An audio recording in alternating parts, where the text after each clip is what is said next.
सूरत जिला कलेक्टर कार्यालय पर महिलाओं का प्रदर्शन। आंगनवाड़ी महिलाओं, आशा वर्कर, कार्यकर्ताओं, मिड डे भोजन की कार्यकर्ताओं का विरोध प्रदर्शन। 100 से अधिक महिलाओं ने विरोध प्रदर्शन किया।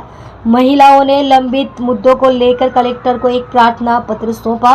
सूरत शहर और तालुका के विभिन्न क्षेत्रों से आशा कार्यकर्ता विरोध प्रदर्शन में शामिल हुई। आप देख रहे हो AK24 न्यूज संपादक वेद प्रकाश पांडे के साथ।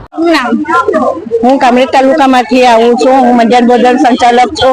મારું નામ ગીતાબેન વિજયભાઈ છે।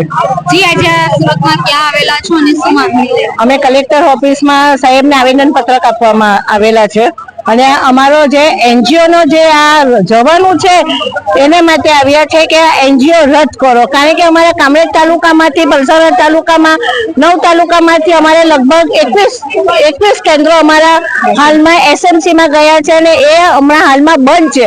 હમણાં એ બહેનોની એવી પરિસ્થિતિ છે કે એ લોકો ઘરકામ કરી રહ્યા છે।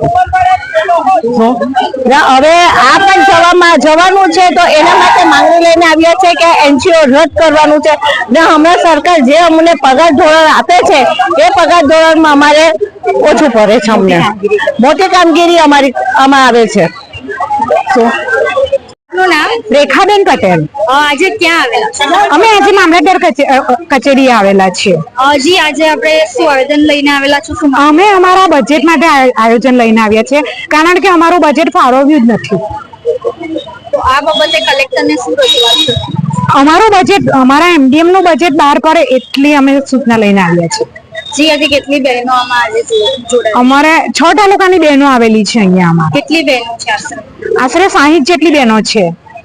આપણી માંગ પૂરી ના થશે તો આગળ શું? અમે આની કરતા મોટું આંદોલન કરીશું અમારા MDM માટે।